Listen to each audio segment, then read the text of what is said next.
呢個樓盤絕對稱得上成個珠海市最豪華嘅一個樓盤之一啦，而且咧係唯一一個全國首例嘅無人機配送到家，珠海第一個第4.0產品嘅住宅啊！先出嚟感受下呢個超闊嘅大露台先。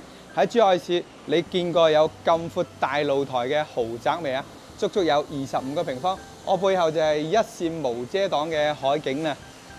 喺珠海市呢一個豪宅目前嘅單價咧，只需要2字頭，所以喺我哋嘅今年2025年嘅4月份咧，能夠做到單日售罄200幾套啊，創下咁樣嘅一個佳績啊！大家都知房地產而家係艱難嘅，但係人哋價格吸引，配套夠高啊！感受下呢一個超大嘅客廳先，接近60平方嘅客餐廳啊，3面嘅大玻璃面啊，成間屋嘅光線通風係咪相當之舒適啊？過翻嚟咧，入戶呢一個位置咧，仲有一個超大嘅一個玄關位。呢一個面積啊，我話俾你知，觀眾朋友，佢只有240個平方下，超大嘅大平層嚟嘅。過翻嚟咧，就係佢嘅一個廚房位啦。嗱，感受下成個開間咧。而且配套係比較齊全同埋豪華嘅，呢度用咗2億打造嘅4000平方嘅地下室會所，有室內嘅標準恆溫泳池，室外嘅無邊際泳池，下沉式嘅一個園林同埋我哋嘅瀑布流水。嗱，我哋分別有唔同嘅空間，呢一側咧就係我哋嘅書房位啦，再入翻嚟咧就係我哋嘅其中一個套房，帶獨立嘅洗手間嘅。我哋感受下咁樣嘅開間，同埋咧大嘅玻璃面望出去嘅視野咧係冇任何嘅遮擋嘅。側面咧仲有一排到頂嘅衣櫃。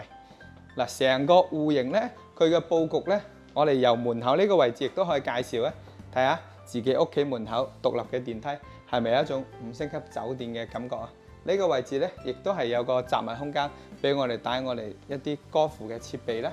嚟翻呢邊咧，仲有2個唔同嘅客房，呢度係公共嘅洗手間。再過翻嚟咧，亦都係其中嘅一個套房啦。嗱，我哋感受下成個開間位先。呢一個房間咧，就睇翻我哋自己嘅一個園林嘅。嗱，咁喺成個珠海市嚟講咧，目前佢嘅會所配套、宜家室、私宴室同埋我哋健身房室內恆溫泳池所有嘅一個小朋友嘅學習天地遊樂玩區咧。呢個樓盤係最齊全嘅，超100%嘅得房率。最後嚟到嘅係主人房啦，感受下呢一個超大嘅空間先。因為呢一集咧只能夠展示佢嘅一個室內嘅一個空間。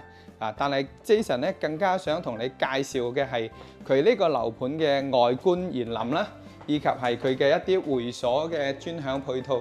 真係你睇到咗之後，你就會見識到原來珠海終於有一個超靚同埋超高配套嘅豪宅出現啦，而且單價係低至2字頭嘅。感興趣嘅朋友咧，評論區留言，Jason 同你詳細介紹。下期再見，拜拜。